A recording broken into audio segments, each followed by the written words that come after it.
Bonsoir à tous, rebonsoir pour ceux qui ont assisté à l'essai infructueux de tout à l'heure. Depuis 4 ans qu'on fait des lives, on n'avait pas eu de pépin technique, ben voilà, c'était pour aujourd'hui. Donc bonsoir à tous, bienvenue dans cette soirée électorale d'élections régionales. On prendra l'antenne tout à l'heure à 20 h avec toute la rédaction politique de Mediapart.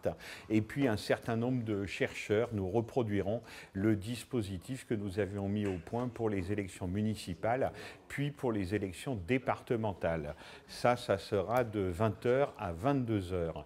Et puis après, à 22 h, il y aura des amis musiciens, des amis slameurs qui vous accompagneront vers la fin de cette soirée électorale, donc jusqu'à 22 h 45, 23 h. Mais il y a un autre événement, à part ces élections régionales, ce premier tour des élections régionales, c'est la COP 21. À côté de moi, Jade Lingard, qui suit les questions de climat et d'environnement à Mediapart, suit cette COP 21 depuis maintenant une semaine. Et nous avons une invitée d'honneur. Bonsoir Naomi Klein, merci infiniment d'être avec nous. En mars dernier, chez Actes Sud, votre éditeur habituel, vous avez sorti ce livre, Tout peut changer, capitalisme et changement climatique.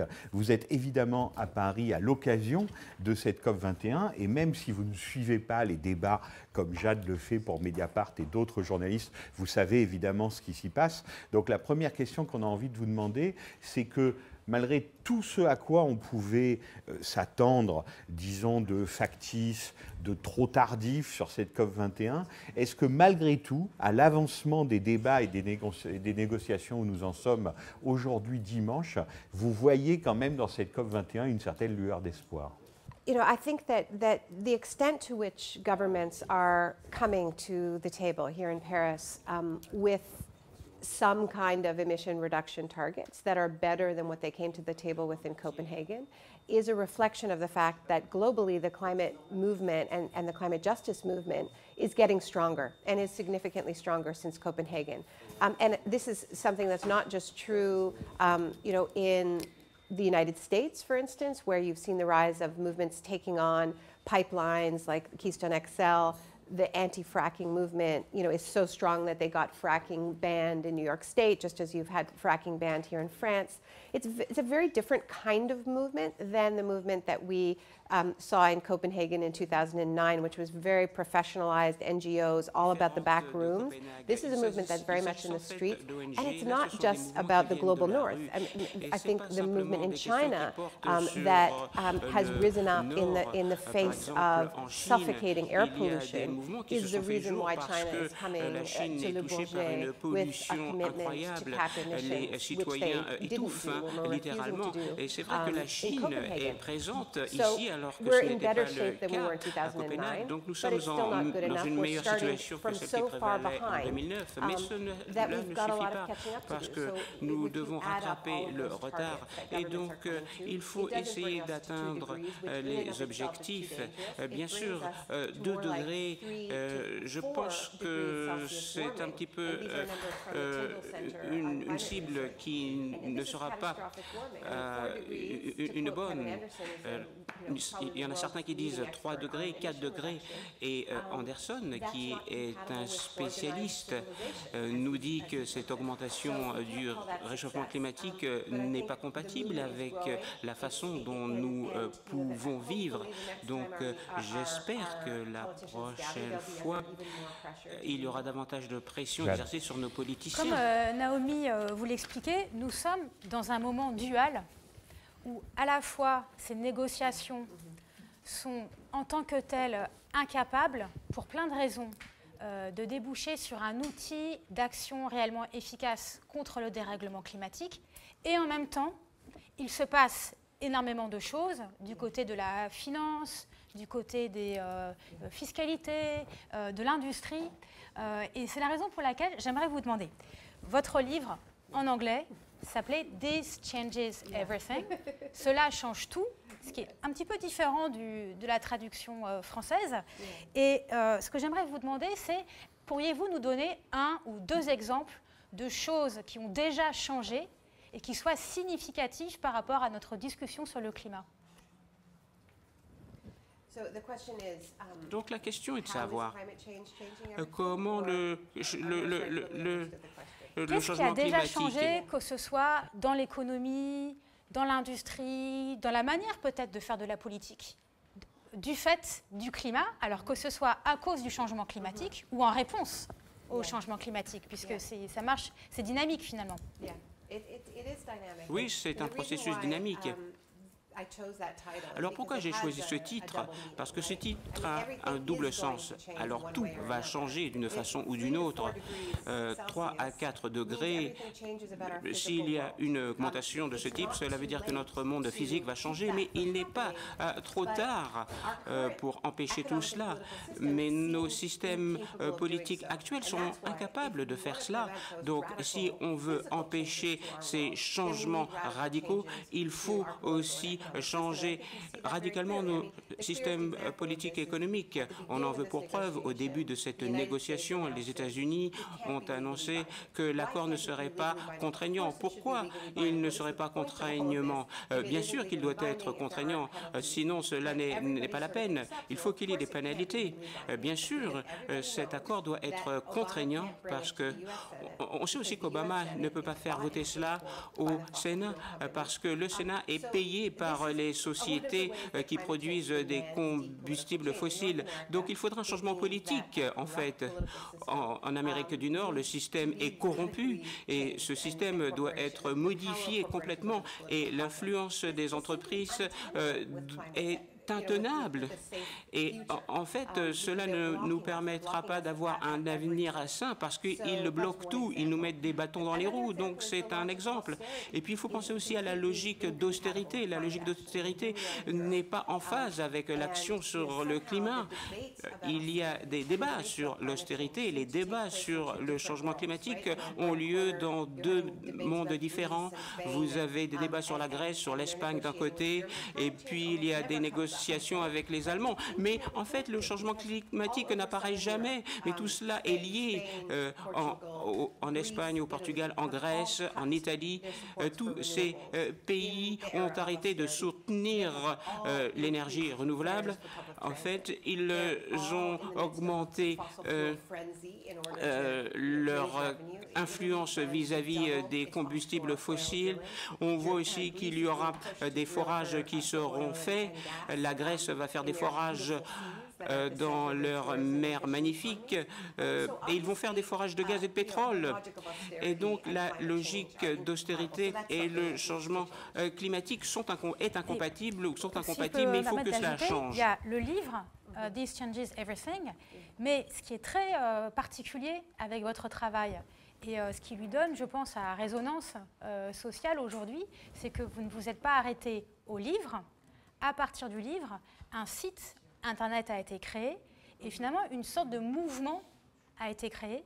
This Changes Everything, c'est une adresse web sur laquelle des mouvements de résistance, des collectifs de dénonciation des énergies fossiles, d'occupation, diverses formes d'activisme sont appelés finalement à déposer leurs informations, les vidéos de leurs actions, à la fois à se faire connaître dans le cadre de la discussion de votre livre, mais aussi à lui donner du coup une résonance activiste, militante, très concrète. Pourquoi est-ce que c'était important pour vous de proposer ce type de plateforme au carrefour du journalisme et du militantisme? Alors pourquoi? Je pense que j'ai eu de la chance dans ma vie d'écrivain. C'est vrai que mes livres sont sortis alors que les mouvements s'organisaient et se faisaient jour. Et en fait, ce sont des outils pour les mouvements. Et le livre No Logo est sorti alors qu'il y avait des manifestations à Seattle contre l'OMC. Et donc, le livre est sorti à ce moment-là. Et il en a été de même avec la stratégie du choc. C'était juste avant l'effondrement des banques en 2008. Donc, en fait, c'est devenu un outil pour les mouvements anti-austérité. Donc, avec ce projet, je voulais faire preuve de volontarisme. Alors, l'autre chose, c'est que nous avons fait un film documentaire avec mon film Donc, en fait, il y avait 3 projets différents, le livre, le film et ensuite l'engagement, l'implication. Donc, les idées. Mais en fait, on ne voulait pas simplement un site web qui permettait d'avoir des liens avec d'autres groupes. On voulait que le site web où on pouvait exprimer ses idées, où les personnes pouvaient se rassembler et partager leur point de vue. Mais le site web, ce n'est pas tout.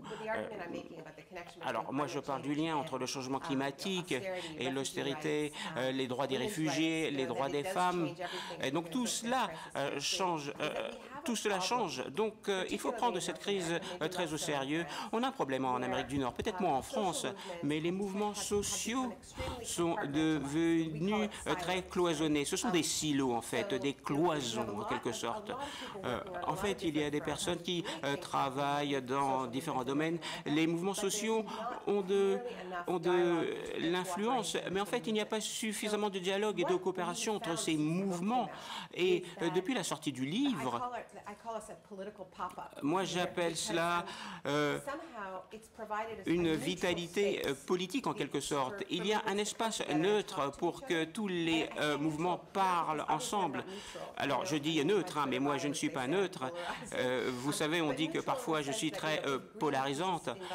Donc, si Greenpeace invite un syndicat, il y a en fait beaucoup d'informations qui sont échangées. Il y a un bagage informatif. Et donc, cela nous a permis d'organiser des réunions. Mais c'est vrai que This Changes Everything en Angleterre a organisé des réunions sur les livres. Moi, je n'étais pas au courant, mais en fait, nous avons besoin des espaces tissus conjonctifs, en fait. Et cela s'est passé de façon organique. On ne savait pas si ça allait être très utile. En fait, on s'est dit qu'il nous fallait des espaces pour que les gens puissent parler ensemble et se rassemblent. Justement, je voyais le vidéoblog que vous avez fait avec Jade sur Mediapart, Naomi Klein, et je me disais, ce fameux dimanche 29 novembre, on vous filme dans les rues de Paris, et vous dites en gros, voilà, c'est presque vide aux alentours de la place de la République, parce qu'évidemment la manifestation a été interdite pour cause d'état d'urgence, alors que vous dites, nous aurions peut-être été 1 million. Peut-être que nous aurions battu le record de New York, je crois, pour une manifestation climatique. Il y aurait dû y avoir ce jour-là à Paris, ce dimanche-là, peut-être 1 million de personnes. Est-ce que vous considérez que cet état d'urgence qui donc a été décrété par la France après les attentats et les meurtres du 13 novembre dernier fait partie de ce que vous appelez la stratégie du choc? Vous considérez que c'est quelque chose dont on peut dire, voilà, c'est la réponse des États pour empêcher les gens de s'organiser à des événements qui sont bien sûr réels et incontestables, mais ce n'est pas une réponse pertinente et ça fait partie de cette fameuse stratégie du choc? Oui, cela est en phase avec la stratégie du choc, notamment si vous pensez au 11 septembre, ça a été la crise, ça a été le choc, et c'est vrai que l'État, en fait, revient aux commandes en empêchant les personnes de se rassembler, mais c'était plutôt choquant de voir qu'il y avait une interdiction globale. Même George Bush n'avait pas fait cela après le 11 septembre. Donc, moi, je ne veux pas dire qu'il n'y a pas de problèmes de sécurité. À l'évidence, il existe des problèmes de sécurité, mais c'est une mesure totalement extraordinaire qui a été prise par le gouvernement français. Même George Bush n'a pas osé faire cela après le 11 septembre. Donc, New York a en fait tenu la conférence de Davos en fait, et il y a eu des manifestations, il y a eu des restrictions à l'évidence, mais une interdiction totale et générale, c'est plutôt choquant. Vous arrivez dans une ville. En fait, il y a une conjugaison de choses en tant que non-française. Donc, vous voyez cette interdiction Et en même temps, c'est Noël qui approche, ce festival de la consommation. Et on voit que tout cela, en fait, continue, mais en fait, c'est un petit peu choquant parce qu'il y a la liberté de faire des emplettes, mais pas la liberté de manifester. Et en fait, cela me rappelle ce que George Bush a dit après le 11 septembre, allez faire vos emplettes.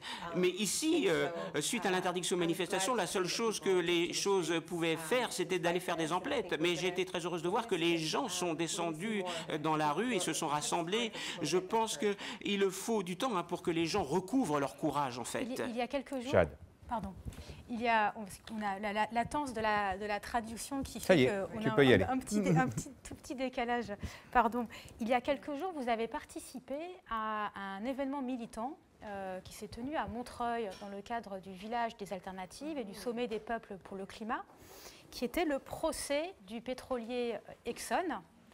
Et ce qui nous rappelle qu'on a récemment découvert que Exxon connaissait la réalité du changement climatique et de ses causes liées à l'activité humaine depuis des années et avait en conscience financé de la recherche climato-sceptique, financé de la communication cherchant à cacher cette réalité du changement climatique, et que des millions de dollars avaient été dépensés pour cela. Et d'ailleurs, Exxon n'est pas la seule entreprise des énergies fossiles à avoir fait ce travail. On voit et on sait et on découvre finalement, mois après mois, l'ampleur, les masses d'argent dépensées par cette industrie pour littéralement faire pression sur la recherche, faire pression sur l'information et ainsi contribuer à une sorte d'opacité finalement autour du climat, et ce qui a rendu pendant des années difficiles les discussions sur le changement climatique, parce que tout simplement l'information ne parvenait pas jusqu'au grand public. Et ce que j'aimerais vous demander, c'est face à tous ces moyens qui ont été mobilisés pour cacher la réalité du changement climatique, mais qui vont continuer à être utilisés d'une manière ou d'une autre par la publicité, par le greenwashing, pour toutes ces industries qui, aujourd'hui, sont face à un enjeu vital, finalement. Face à ça, vous faites partie des personnes qui veulent développer un contre-récit. Ce que vous appelez un contre-récit, il faut raconter autre chose. Les pétroliers ont un récit, nous devons mener un contre-récit, mais on voit bien le décalage de moyens entre ces millions de dollars et les mouvements climatiques. J'aimerais que vous nous racontiez un peu comment vous travaillez, dans quelles conditions faut-il réunir pour pouvoir développer un contre-récit face à tous ces moyens de communication des grands groupes.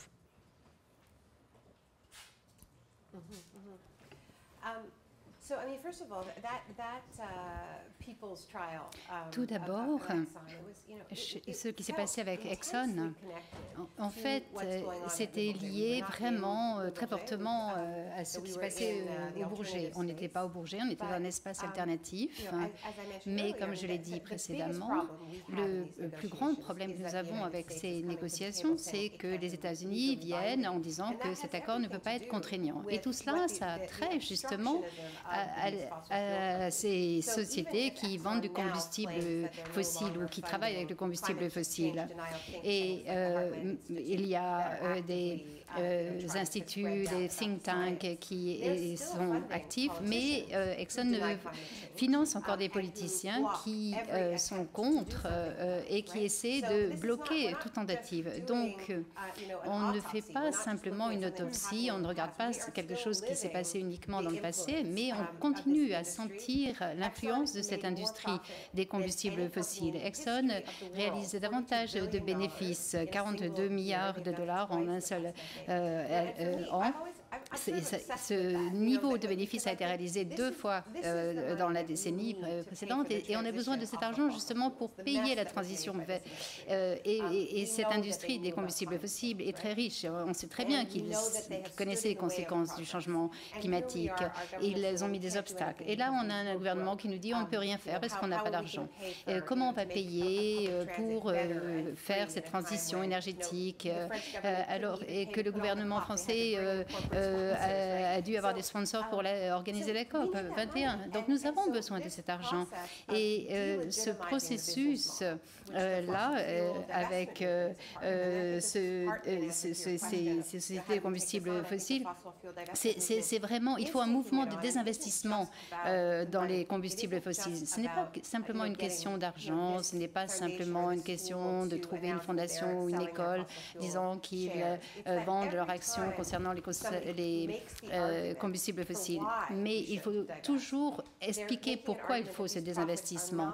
Ce n'est pas normal de réaliser des bénéfices comme cela. Ce n'est pas normal d'avoir un modèle économique qui structure le monde comme il le fait maintenant. Ces bénéfices sont illégitimes et puisqu'ils sont illégitimes, il ne faut pas que ça aille dans la poche des actionnaires et des dirigeants. Il faut trouver une façon de pouvoir récupérer cela au niveau de l'État, par exemple qu'il y ait une augmentation des royalties, par exemple, ou une nationalisation, parce qu'il faut payer cette transition énergétique. Il faut que ce soit sur un système juste.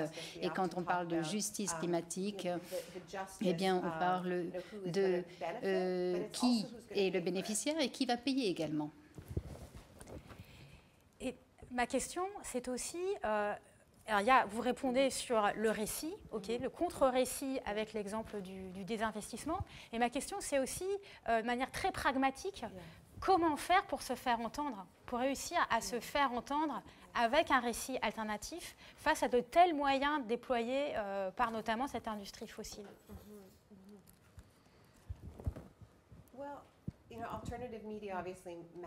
Eh bien, les médias alternatifs jouent un rôle important, c'est évident. Mais je pense que ceux qui nient commencent à perdre un peu d'influence, même aux États-Unis. Et évidemment, il y a le mouvement de ce changement climatique qui prend de plus en plus d'importance et puis ça devient une réalité. Je crois qu'on est à New York City, on a pu subir aussi des influences climatiques. Donc, je pense qu'il y a une majorité des Américains présents qui sont prêts à penser que le changement climatique est devenu une réalité ou est possible. Mais malheureusement, les politiciens doivent encore changer de mentalité. C'est le gros problème. Et ce désinvestissement est important. Ces bénéfices illégitimes, il faut vraiment montrer que c'est illégitime. Et il ne faut pas que les politiciens aient de l'argent à partir des combustibles fossiles. Et il ne faut pas non plus faire de la publicité au niveau des médias sur cette base. Et au Tate Museum à Londres, qui est parrainé par BP. Il y a eu une manifestation parce que les musées britanniques sont tous parrainés par des sociétés de combustibles fossiles et ça devient inacceptable sur le plan moral. Et pareil pour les sociétés de tabac. C'est devenu un peu inacceptable. Je ne sais pas comment c'est en France, mais en tout cas, la situation a changé aux États-Unis alors que les sociétés de tabac parrainaient tous les événements sportifs par le passé. Maintenant, ce n'est plus vraiment possible. C'est là, Naomi Klein, où vous dites évidemment que c'est un problème économique global parce que ça pose la question du désengagement de l'État et des services publics. Là, vous faites allusion au musée anglais, par exemple, à la Tate Gallery. On pourrait considérer que le rôle de l'État est justement de subventionner ces établissements culturels et de ne pas le laisser faire aux compagnies pétrolières. Tout à fait. Et pour l'éducation, l'enseignement, c'est aussi un problème parce que les universités manquent d'argent. Ils n'ont pas d'argent de la part de l'État ou pas suffisamment et donc ils se tournent vers des sociétés qui ont une importance très importante. Et on le voit avec Exxon. Et il y a une enquête. Il se peut que Exxon va être traduit en justice et un New York, il y a toute une enquête maintenant à l'encontre de Exxon pour avoir trompé un peu leurs actionnaires en ce qui concerne le risque climatique. Et pareil pour le public, on l'a vu avec les sociétés de tabac. Et il y a eu des journalistes qui ont travaillé au niveau de ces enquêtes. Et il y a eu aussi l'école de Columbia de journalisme qui a été active, et des étudiants en journalisme ont beaucoup contribué justement à étudier tous ces documents pour dévoiler tout cela.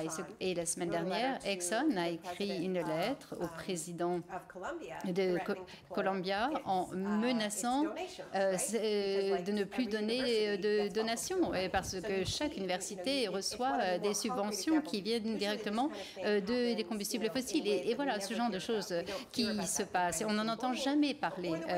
Et d'ailleurs, les universitaires ont un problème aussi, parce que les universitaires en général, les universitaires peuvent avoir aussi ce genre de problème. Jade. Donc on voit bien, quand on vous entend, on saisit l'ampleur de la tâche d'information qu'il s'agit d'affronter sur ces questions, et peut-être en particulier sur le sujet du changement climatique qui est transversal, qui concerne l'économie, la géopolitique, la science du climat, vous venez de l'évoquer. Très concrètement, comment faites-vous pour travailler sur ces sujets? Vous avez des chercheurs qui sont autour de vous, avec qui vous avez des formes de collaboration. Est-ce que vous pourriez raconter un petit peu, très concrètement, comment vous faites pour un peu essayer d'affronter cet enjeu, cette bataille politique, on comprend bien, de l'information?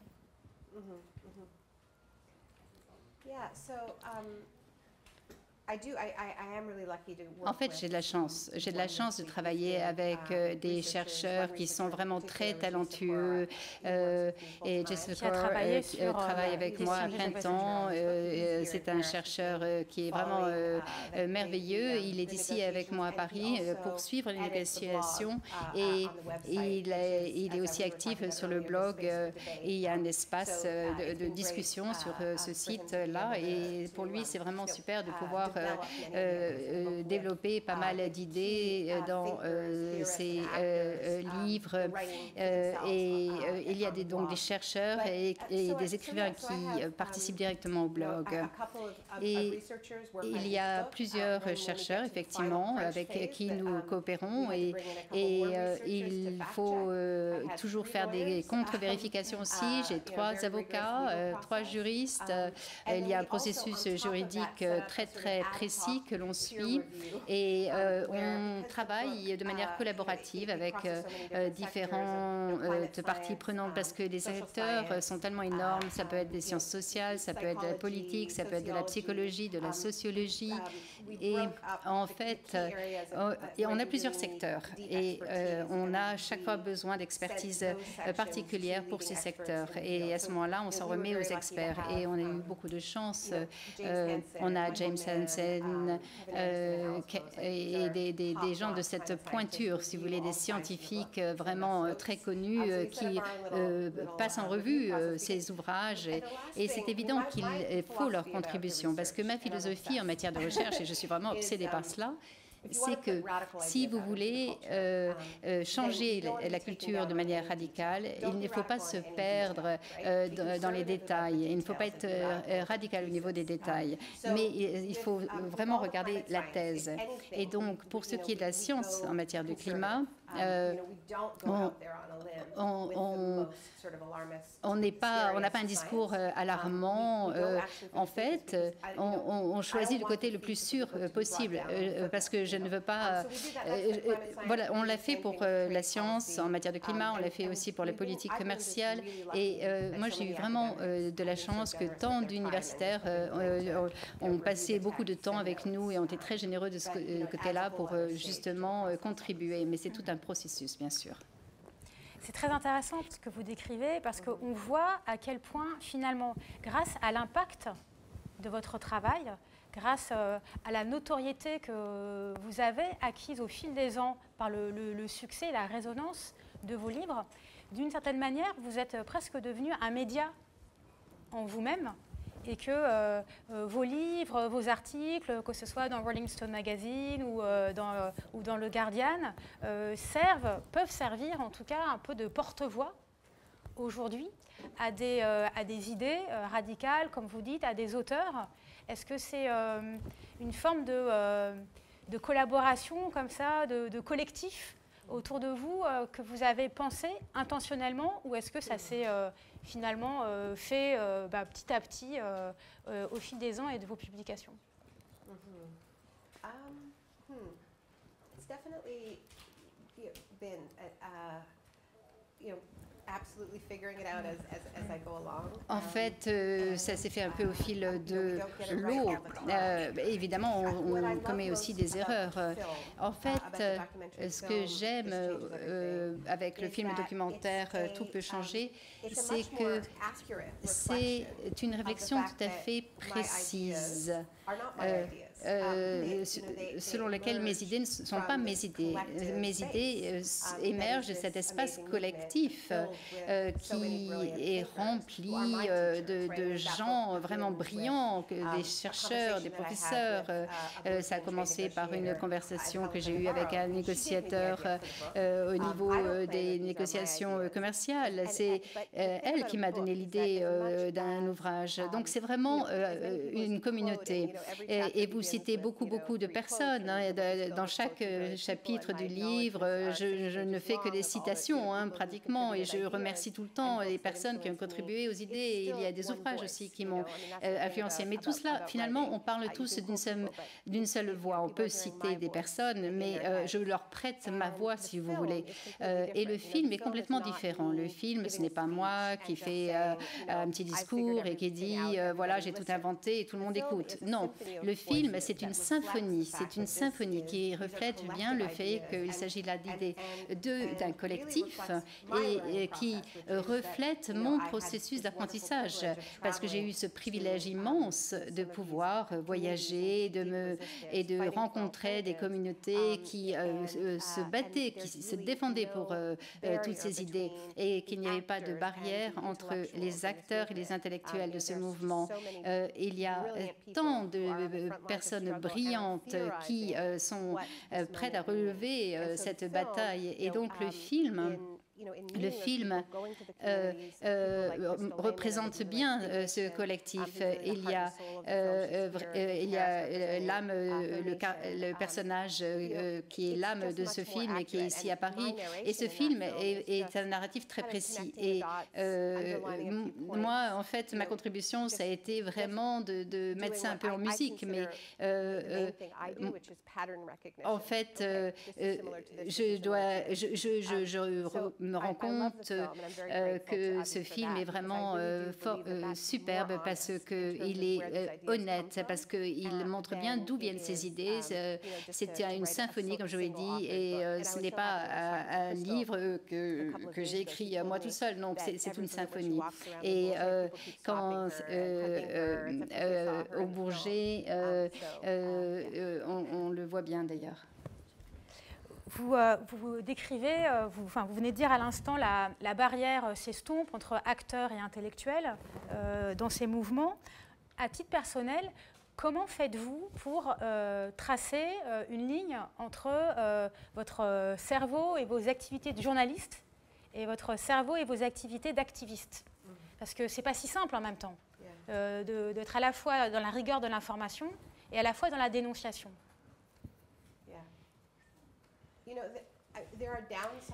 En fait, il y a des inconvénients, le fait de ne pas avoir un job 24 heures sur 24, et une retraite, etc. Moi, je n'ai pas de vacances, de congés payés, mais en même temps, quelque part, j'ai une certaine liberté de ton et je peux faire ce que je veux. Je pense que...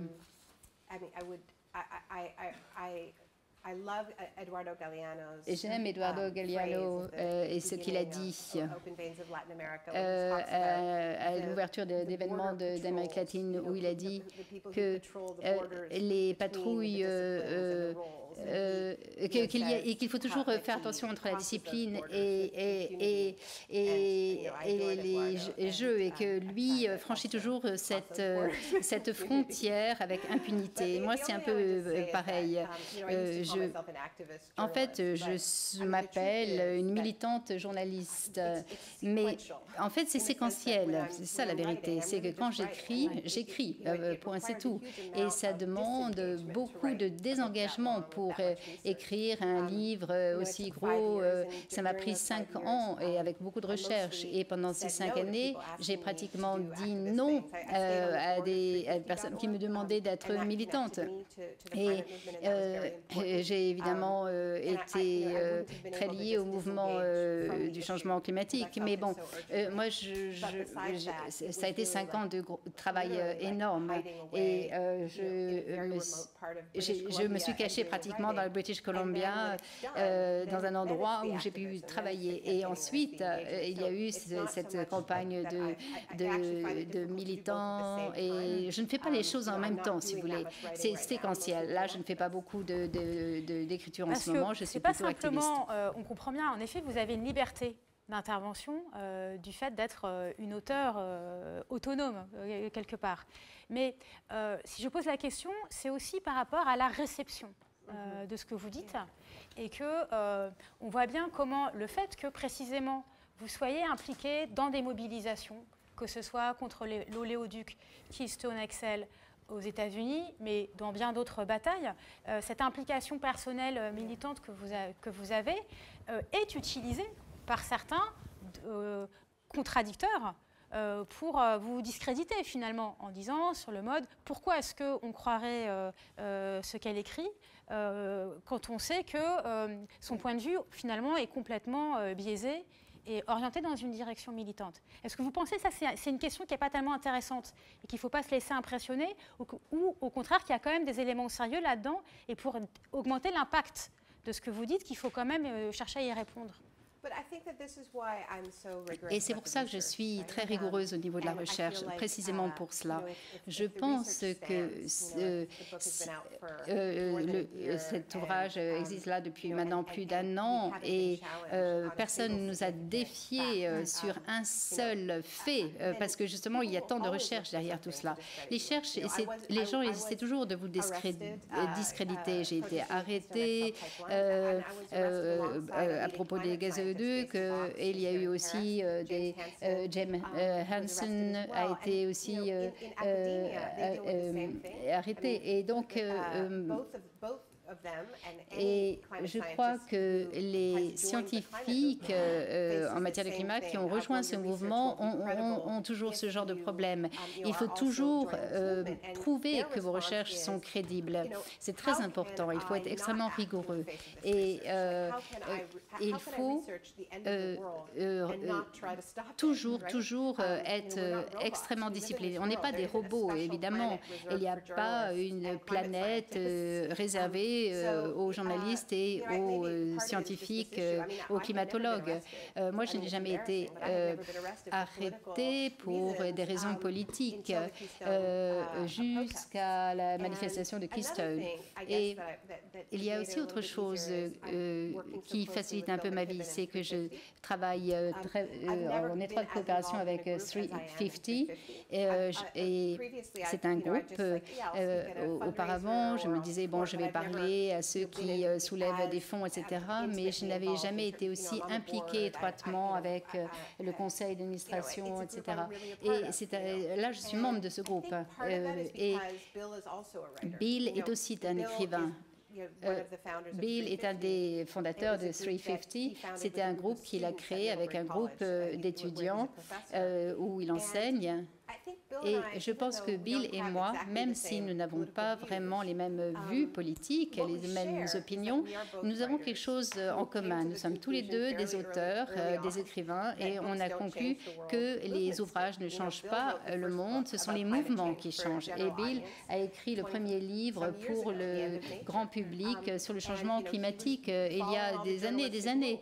Et il suivait les règles journalistiques et il était au New Yorker. Donc Donc, en fait, il voyageait dans le monde entier, il écrivait des centaines d'articles. Et Bill s'est rendu compte qu'il pouvait écrire des livres pour le reste de sa vie sur le changement climatique. Ça n'allait pas changer la face du monde. Il fallait qu'il construise un mouvement. Mais étant donné que 350 est un groupe qui a été créé par un auteur, par l'écrivain, quelque part, c'est plus facile pour les journalistes et pour les écrivains. C'est en fait un groupe qui a été créé par des journalistes.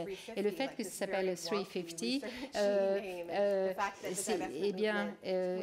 que le mouvement des investissements a été lancé par un article écrit par Bill, c'est vraiment un groupe qui est basé sur la recherche, la science. Et donc, c'est assez facile pour moi je me sens bien, voilà.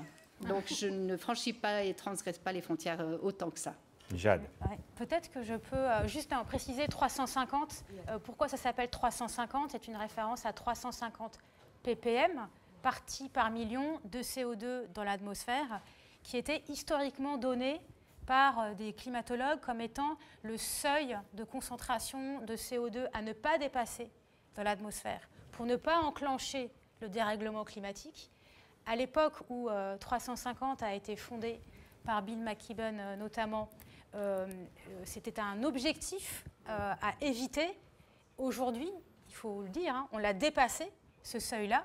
On est dans la zone déjà de danger, dans la zone rouge du changement climatique, puisqu'on a passé, alors entre l'année dernière et cette année, il y a discussion en fonction des laboratoires, le seuil de 400 ppm. Donc ce qui était un objectif à ne pas dépasser est devenu une frontière vers laquelle il faudrait revenir, ce qui dit aussi beaucoup de l'accélération du dérèglement climatique. Naomi Klein, on a toujours envie de vous poser la question. Pour résumer votre livre, vous écrivez cette phrase « Le système économique et la planète sont en guerre l'un contre l'autre ». Voilà, ça c'est la phrase la plus simple et la plus évidente pour résumer votre livre. Mais est-ce qu'il n'y a pas une trop grande différence, une imperméabilité entre l'activisme que vous représentez et les partis politiques traditionnels? Je prends le cas de la France. En ce moment, c'est la COP21. On va encore en parler pendant tout le temps de la COP21. Mais là, dans une semaine après les élections régionales, on va entrer dans la campagne présidentielle qui va durer 1 an et demi. Or, une phrase aussi simple que celle-là, dire qu'il y a la guerre entre notre système économique et la planète, je suis à peu près sûr que pendant les 1 an et demi de campagne présidentielle, on n'en entendra absolument jamais parler, très peu parler, ou en tout cas pas assez parler. Comment réduire cette distance entre l'activisme, presque le contre-lobbying que vous proposez, et les démocraties traditionnelles avec les partis politiques qui sont censés représenter les idées? Oui, c'est un défi, c'est une véritable gageure. Donc, au Canada, nous avons une élection il n'y a pas très longtemps. Nous avons remplacé enfin notre gouvernement conservateur de Stephen Harper. Maintenant, à la barre, nous avons un jeune Premier ministre, Justin Trudeau. Tout le monde félicite les Canadiens, tout le monde est soulagé au Canada. Et donc, bien sûr, c'est bien d'avoir M. Trudeau à la barre. Mais c'est vrai que pendant la campagne politique, on ne parlait pas beaucoup du changement climatique. Et la plupart des partis d'opposition parlaient des oléoducs qu'ils allaient construire. Et en fait, personne ne prenait le climat au sérieux. Donc, en fait, il disait qu'il fallait garder le pétrole dans notre sous-sol. Un candidat qui était d'ailleurs journaliste et qui participait à une émission, et elle a dit, beaucoup de personnes pensent qu'il faut garder le pétrole dans le sous-sol. Et c'est vrai que les médias n'en croyaient pas leurs yeux parce qu'une candidate avait dit cela. Et en fait, on ne peut pas le dire. Il y avait en fait un écart. En fait, ce sont les climatologues qui ont dit ça. Il y a une communication dans le magazine Nature qui atteste de ce fait. Et en fait, elle n'avait même pas le droit de parler de l'existence sens de cet article. Donc, au Canada, nous avons aidé au lancement d'un manifeste. Pourquoi? Parce qu'il y avait un écart entre la réalité physique, entre la réalité matérielle et ce qui est considéré comme étant réaliste, pragmatique, dans les confins très étroits de la politique électorale. Donc, plutôt que d'accepter ces paramètres, nous avons organisé cette réunion avec 60 responsables de mouvement, de leaders de mouvement. On s'est dit qu'on allait mettre en œuvre un document. Si on prend en considération le climat très au sérieux, comment on va faire en sorte pour avoir des énergies renouvelables qui produisent l'électricité, comment on va combattre les inégalités afin de parvenir à la justice. Et puis pendant la période électorale, on a laissé tomber cela parce que les partis devaient répondre. Et donc, les partis n'en ont pas tenu compte, même s'ils ont commencé à parler de ces questions. Vous savez, lors des élections, il faut parler des faits, de la réalité tangible. Chad. On peut peut-être dire maintenant qu'on va arriver à la fin de cette première séquence. Nous profitons de la présence à Paris du fait de la COP21, de nombreux intellectuels, activistes et chercheurs, et c'est l'un des effets finalement quelque part bénéfiques de ce sommet international, c'est d'avoir cet afflux d'acteurs majeurs de la question climatique à notre portée. Et donc nous allons être rejoints dans quelques instants par Kumi Naidoo. Et nous en sommes très heureux. Kumi Naidoo, qui est le directeur exécutif de Greenpeace International et qui est l'un de vos amis, Naomi, et que nous allons vous inviter à entreprendre, à discuter avec lui dans quelques secondes. Alors le voilà, il va arriver, il est derrière moi. Peut-être encore une question, Naomi Klein, pendant qu'il s'installe. Ce que vous appelez l'extractivisme, c'est-à-dire cette philosophie qui consiste à considérer que les énergies fossiles doivent être absolument épuisées et qu'il faut continuer à creuser jusqu'à la fin des temps, vous avez l'impression d'un progrès. Il y a un mois, avec Jade, on parlait ici de la COP21 et on essayait de voir tous les scénarios alternatifs et comment ça impliquerait nos changements de mode de vie nous-mêmes. Est-ce que vous pensez que de ce point de vue-là, vos idées progressent?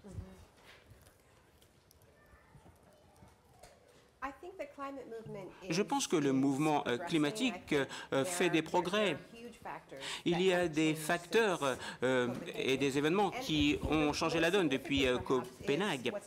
Et regardez ce qui se passe en Allemagne avec la progression des énergies renouvelables. C'est l'économie la plus forte en Europe et qui a décidé en fait de se concentrer sur les énergies renouvelables pour l'approvisionnement électrique. Vous savez, par le passé on a dit que c'était impossible, que ce n'était pas fiable, qu'il fallait des gros projets nucléaires ou des gros barrages. Mais en fait tous ces arguments ont été battus en brèche par les réalités. Parce que la décentralisation des énergies renouvelables peuvent être développées beaucoup plus rapidement que ces gros projets centralisés. Donc c'est l'un des exemples. Donc en fait, grâce à la réalité, en fait, on gagne la bataille. Tu n'es pas d'accord avec moi d'ailleurs?